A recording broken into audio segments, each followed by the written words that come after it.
I am on my third reread of this book. Let's talk about why I'm so obsessed. Hello friends, and welcome to my channel, or welcome back. My name is Elise, and this is my mystical bookshelf. And as I stated in my little blurb, I will be talking about Once Upon a Broken Heart by Stephanie Garber. Oh my gosh, I'm like obsessed with this book series. I was gonna do a whole video about all three books, but I think for content's sake and for time's sake, I am going to do separate videos for each book in this series. And I just found out she is making a fourth book that is considered a novella called The Mirror of Infinite Endings. And to say that I am excited is an understatement. So let's get into it. So Once Upon a Broken Heart by Stephanie Garber follows Evangeline Fox, and I was fortunate enough to find this beautiful Fairy Loot copy at McKay's. So let me introduce all of the characters via this amazing edition. So we have our main protagonist and our semi-antagonist, Jax and Evangeline, and then I am assuming these two gentlemen are Apollo, the taller one, and Tiberius, the shorter one. And I can also assume these characters, maybe this is Tiberius, or not him, maybe this is Tiberius, and the other guy is Luke. The other guy might be Luke, because I think in the description of Luke, it says that he has dark skin. So maybe, oh, you know what? I think that would make more sense, because technically Evangeline is like, this is a spoiler. I'm sure a lot of people have read this book series by now. I was just really late to the game. But if you haven't, this is a spoiler. I'm assuming this is like, because this is all three of Evangeline's love interests, that would make more sense. So this is probably Luke. That's Apollo. That's Jax, obviously. And then in the back, it's got, this is probably Tiberius, and then this is Marisol, this is Lala, and this is Chaos. So I really love this edition because it's really beautiful. Like, I was astonished when I found it at McKay's, and I was like, you know, I've never read this, but this is a sign to pick this book up because it's literally the most beautiful book I've ever seen. And, you know, truth be told, it's my new favorite book series. So yeah, the plot of this first book is, it sort of reminds me, it makes my Disney princess heart very happy. Evangeline, she reminds me of Ariel and maybe Cinderella in like one person. She kind of gives me Cinderella and Ariel personality vibes, so I love her. She's my new favorite female main character, essentially, and she is naive in the best way, and she has beautiful character growth. The first book, she really goes through it. She is brokenhearted in the beginning, and she finds out that Luke is going to marry her stepsister, and that's kind of what gives me Cinderella vibes, because Marisol, she's not ugly. She's beautiful. But looks are deceiving because Marisol is very much a snake in the grass. And that's kind of like what we learned throughout the book between her and Evangeline is that Marisol is totally not a girl's girl. And she took, well, you can't really steal a person, but, you know, this is Evangeline's naivete showing. And this also gives me, like, I was thinking of songs that would be perfect for this book series as well. And one of the songs that comes to my mind at the moment, especially with the Luke, Evangeline, Marisol, like, love triangle that's in the beginning, reminds me of Better Than Revenge, because Marisol is like the other girl in that song, and Luke is like the one that gets taken away, and then Evangeline is like, I'm gonna get back at you.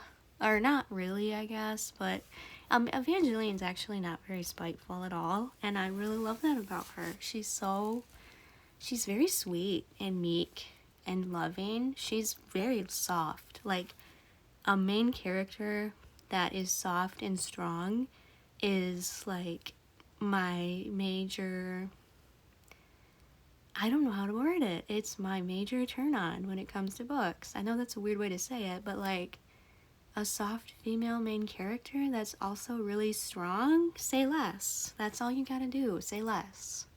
So I love her. And yeah, Marisol's not a girl's girl, so she's with Luke, but Evangeline eventually finds out that Luke was under a love spell. But Luke's kind of he's a silly boy. I'm not a huge fan of him, but he's not like the worst male character that I've encountered. But he's definitely not like an amazing person necessarily. But yeah, so the story starts out, Evangeline is very upset. She goes to the church for the brokenhearted, and she prays to the Prince of Hearts, who is our main boy Jax. And you know, when I first read this on my very first listen, because I listened to it twice, and then I have the physical book, so I'm probably going to actually read it. And you know, I keep saying I have to do this. I might listen to it and read it at the same time, because I know that's very helpful. That, to me, I think it would be helpful, because I feel like my actual reading game is very weak. I'm more of an audiobook person now, unfortunately.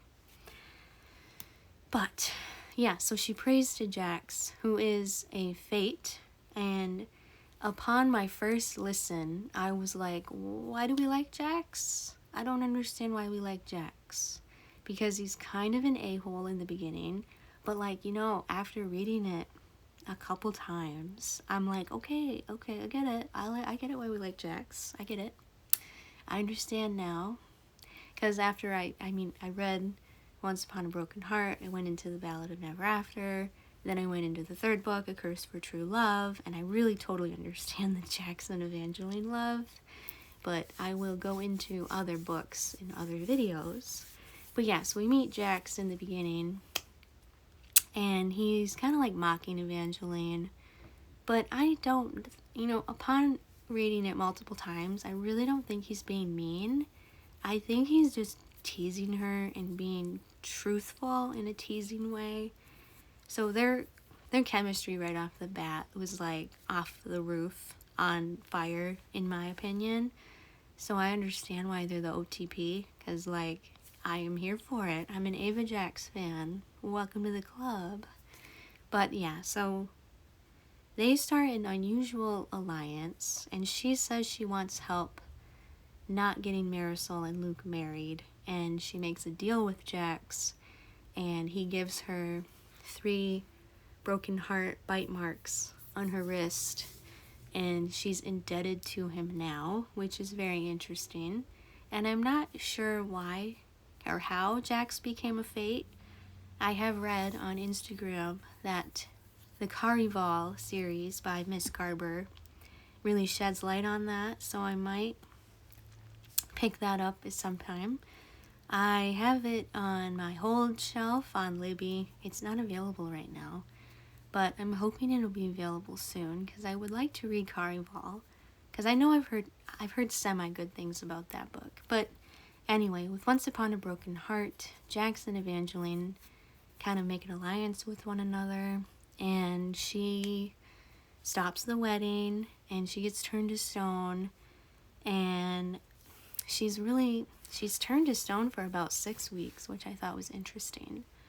But I think the main thing that I love about Evangeline and Jax is their banter. They have really, really good banter together, and you can tell that it's sort of a will they, won't they situation, because it seems like they really both like each other, but they don't want to admit it. And that's a really big thing in the first book, is all of the yearning and the pining for one another. and like saying, oh, I'm not into you, but I could be into you. And I think another thing that I noticed when I listened to it a second time is when Evangeline is in Jack's house. This was cute, and it caught me off guard because I didn't notice it the first time. But when she goes through Jack's things, she notices that he has an encyclopedia about the letter E, and I'm like, oh, so he's like obsessed with her. Okay, I get that. That's adorable. So like, I didn't notice that when I first listened to it. But upon my second listen, I was like, oh, he has an encyclopedia with the letter, based on the letter E. That's adorable. And then I think he has like poetry books too. So I think he was kind of in the stages of like, he wanted to write poetry for Evangeline. Maybe he was trying to think of ways to rhyme with her name, or things that, like Evangeline and what goes with Evangeline in terms of like Evangeline Eternity, Evangeline. I just think he was in the stages of becoming obsessed with her, and I love that for him. I thought that was really cute. And basically this book, it has my whole heart. The love that Stephanie portrays throughout this whole book series is really good. But the introduction to the love with Once Upon a Broken Heart is really great. I love the setting. I love that Evangeline is like this really amazingly sweet female character who's also really strong. I think we don't see that enough in books. It's all about, well, I want to be the baddest and, you know, all this stuff like that. It kind of really brings me Eldest Daughter vibes, because she's not the baddest. She's actually really soft, but she's still strong, and I really think that's amazing. And so this whole first story, it really sets the scene for Jack's and Evangeline's love story, which is so awesome. It's a really great book. Upon my multiple rereads of it, I understand all of the hype. I'm giving it 5 stars. I think when I first read it, I gave it 3, but now that I've reread it and I have reread the series consecutively, I think it's a 5-star series. I think the fairy tale element is what really draws me in, because like I said, it makes my Disney princess heart very happy. I love fairy tales. I'm a fairy tale girly. That's always been something that has been my aesthetic since I was very little. I really love fairy tales. I love that that love conquers all romance trope, and it's just really great when you see good character growth. And I think the endings of each of the books are very interesting, because the ending, it really leaves it up for interpretation, which I think is amazing. I think it's super amazing.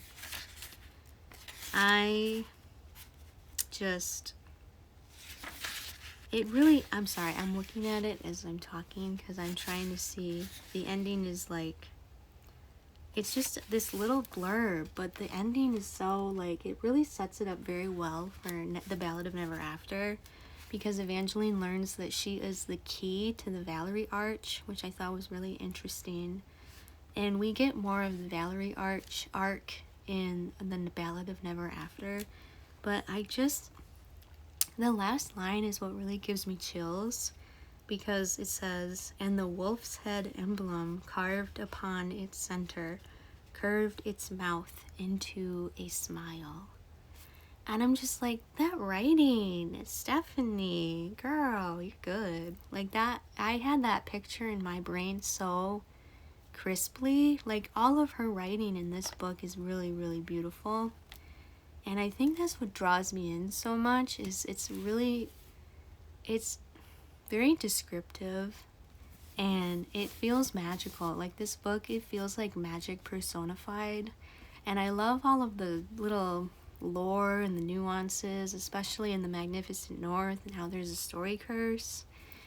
And I think it's really interesting how Evangeline went through so many love interests in this first book, because that was something that bothered me initially, but like upon giving it a couple more rereads and having it sit with me for a minute, I'm like, okay, I kind of get why Stephanie did that, because it's like Evangeline is someone who has to learn she has to learn the hard way, is what I'm noticing about her character when I'm thinking about her in like silent repose. I'm thinking she's the type of girl who has to get her heart broken a lot to learn. And so she learns that Luke isn't really the one she wants to be with. And then she ends up marrying Apollo, which is a whole other can of worms.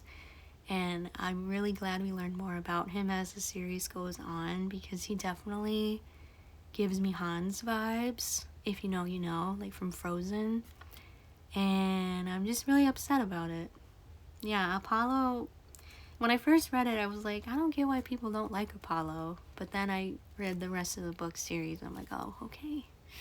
I get why we don't like him, because he's really horrible.